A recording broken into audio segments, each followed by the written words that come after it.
അടിമാലിയിൽ കാട്ടാന ആക്രമണത്തിൽ വയോധിക കൊല്ലപ്പെട്ടതിൽ പ്രതിഷേധം ശക്തമാണ്. എംഎൽഎമാരായ മാത്യു കുഴനാടനും എൽദോസ് കുന്നപ്പിള്ളിലും കോതമംഗലത്ത് അനിശ്ചിതകാല നിരാഹാര ഉപവാസ സമരം തുടരുകയാണ്. പ്രതിപക്ഷ നേതാവ് വി.ഡി. സതീശൻ ഇന്ന് സമരപ്പന്തലിൽ എത്തുന്നുണ്ട്. ഇന്നലെ രാത്രി നാടകീയമായ സംഭവങ്ങളാണ് ഉണ്ടായത്. മാത്യു കുഴനാടനെ രാത്രി 10:30 സമരപ്പന്തലിൽ നിന്നും DCC പ്രസിഡന്റ് മുഹമ്മദ് ഷിയാസിനെ സമീപത്തെ കടയിൽ നിന്നും പോലീസ് അറസ്റ്റ് ചെയ്തു.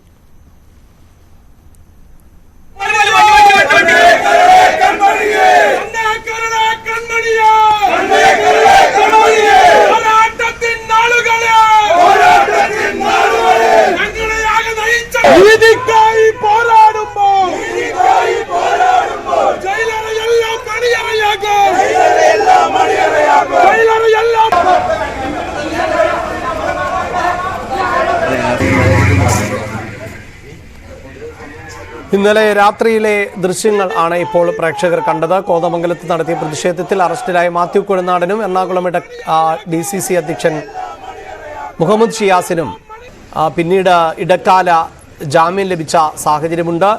കോൺഗ്രസിന്റെ സമ്മർദ്ദത്തെ തുടർന്ന് രാത്രി മജിസ്ട്രേറ്റിന് മുന്നിൽ ഹാജരാക്കി ഇവരെ ഇടക്കാല ജാമ്യത്തിൽ വിടുകയായിരുന്നു.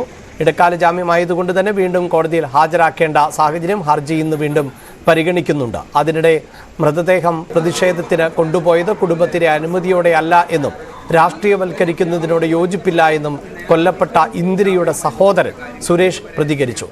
മൃതദേഹം വിട്ടുകിട്ടണമെന്ന് ആവശ്യപ്പെട്ടതിനെ തുടർന്നായിരുന്നു പോലീസ് നടപടിയെന്നും സുരേഷ് പറയുന്നു. എന്നാൽ കോൺഗ്രസ് പ്രവർത്തകർ മൃതദേഹത്തെ അനാദരിച്ചുവെന്ന പരാതിയില്ല എന്നാണ് ഇന്ദിരയുടെ ഭർത്താവ് രാമകൃഷ്ണൻ പറയുന്നത്.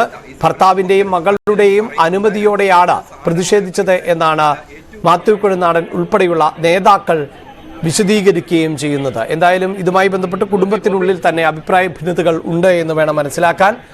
ആജ്ഞ രവീന്ദ്രൻ വാർത്തയുടെ വിശദാംശങ്ങളുമായി ചേരുന്നുണ്ട്. ആജ്ഞ, നമുക്കറിയാം ഈ വയനാട്ടിലെ അജീഷിന്റെ മരണം അതായിരുന്നു ഈ കാട്ടാന ആക്രമണത്തിൽ വലിയ തോതിൽ വാർത്തയിൽ നിറഞ്ഞത്. അതിനുശേഷം പിന്നീട് ഇപ്പോൾ തുടർച്ചയായി മരണങ്ങൾ ഉണ്ടാകുന്നു.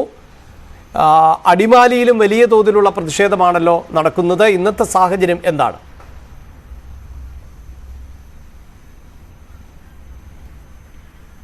അഭിലാഷ്, ഇന്നത്തെ സാഹചര്യം നോക്കിക്കാണുകയാണെങ്കിൽ എൽദോസ് കുന്നപ്പിള്ളിലും മാത്യു കുഴൽനാടനും ഉപവാസ സമരം തുടരുകയാണ്. ഇന്നലെ അഭിലാഷ് സൂചിപ്പിച്ചതുപോലെ സമരത്തെ തുടർന്ന് പ്രതിഷേധത്തെ തുടർന്ന് മാത്യു കുഴൽനാടനെ എൽദോസ് കുന്നപ്പിള്ളിയും പോലീസ് അറസ്റ്റ് ചെയ്തിരുന്നു.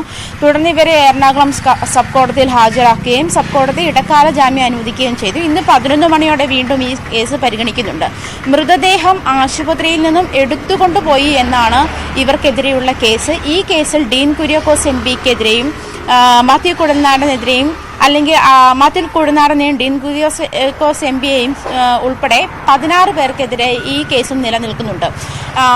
ഇന്നലെയാണ് ഈ നമ്മുടെ സംസ്ഥാനത്തെ ഞെട്ടിക്കുന്ന ഈ സംഭവം ഉണ്ടായത്. വീട്ടുമുറ്റത്തിരുന്ന ഒരു സ്ത്രീയെ അവരുടെ കൃഷിയിടത്തിൽ വീട്ടിനുള്ളിലേക്ക് കാട്ടാന കയറി വന്നു എന്നുള്ളത് കേരളത്തെ ആകെ എന്താണ് മലയോര കർഷകർക്കുള്ള സുരക്ഷ എന്താണ് എന്നുള്ള ചോദ്യമാണ് മുന്നോട്ട് വയ്ക്കുന്നത്. അതുകൊണ്ട് തന്നെ കോൺഗ്രസ് ഈ കാര്യത്തിൽ, കോൺഗ്രസ് മാത്രമല്ല കുടുംബവും പ്രതിഷേധത്തിന് തയ്യാറായി.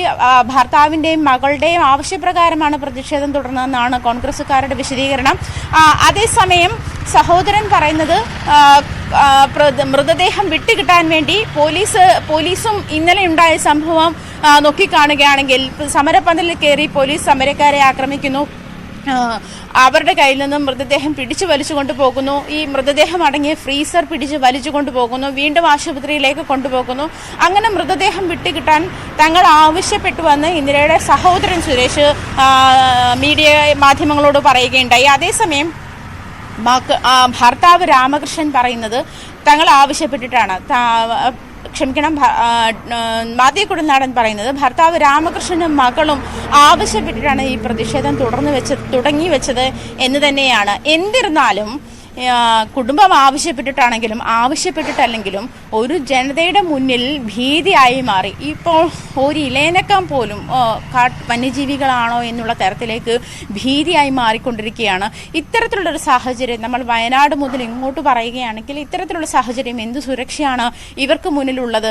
അല്ലെങ്കിൽ സംസ്ഥാന സർക്കാർ എന്ത് സുരക്ഷയാണ്, എന്ത് മുൻകരുതലാണ് വന്യജീവികൾ നാട്ടിലേക്ക് ഇറങ്ങാതിരിക്കാൻ, അല്ലെങ്കിൽ നാട്ടിലിറങ്ങിയാൽ അവർക്ക് അതിനെ തടയാനുള്ള എന്ത് സുരക്ഷാ സംവിധാനങ്ങളാണ് ഒരുക്കിയിട്ടുള്ളതെന്നുള്ള ചോദ്യം ബാക്കിയാവുകയാണ്.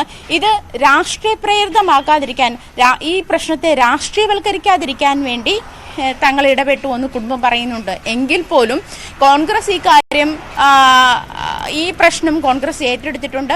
അതിന്റെ ഭാഗമായിട്ടാണ് ഇപ്പോൾ എൽദോസ് കുന്നംപള്ളിയിലും മാത്യു കുഴൽനാടനും ഉപവാസ സമരം തുടരുന്നത്. ആ ഉപവാസ സമരം ഇന്നും തുടരുകയാണ്. കോൺഗ്രസ് നേതാക്കൾ, മുതിർന്ന കോൺഗ്രസ് നേതാക്കൾ പലരും ഇന്ന് തന്നെ സമരപന്തലിൽ എത്തുമെന്നാണ് അറിയുന്നത്. ഇന്ന് 10 മണിയോടെ ഇന്ദിരയുടെ മൃതദേഹം സംസ്കരിക്കുമെന്നാണ് ഇപ്പോൾ അറിയാൻ കഴിയുന്നത്. അഭിലാഷ്, തീർച്ചയായും ഇന്നത്തെ വാർത്താ ശ്രദ്ധ അടിമാലിയിൽ തന്നെയാകും എന്നാണ് ആജ്ഞ രവീന്ദ്രന്റെ റിപ്പോർട്ടിംഗിൽ നിന്ന് മനസ്സിലാക്കേണ്ടത്. ഇതോടൊപ്പം ചേർത്ത് വെക്കേണ്ടത് ഇടുക്കി മാങ്കുളത്ത് ജനകീയ സമരസമിതിയുടെ തുടർ സമരത്തിന് തുടക്കമായി എന്നുള്ളതാണ്. വന്യജീവി ശല്യം നിയന്ത്രിക്കുക, മാങ്കുളം DFOയ്ക്കെതിരെ നടപടിയെടുക്കുക, ജനവാസ മേഖലയിലെ വന്യമൃഗശല്യത്തിന് പരിഹാരം കാണുക തുടങ്ങിയ ആവശ്യങ്ങൾ ഉന്നയിച്ചുകൊണ്ട് മാങ്കുളം DFO ഓഫീസിന് മുമ്പിൽ ആണ് അനിശ്ചിതകാല നിരാഹാര സമരം ആരംഭിച്ചിട്ടുള്ളത്.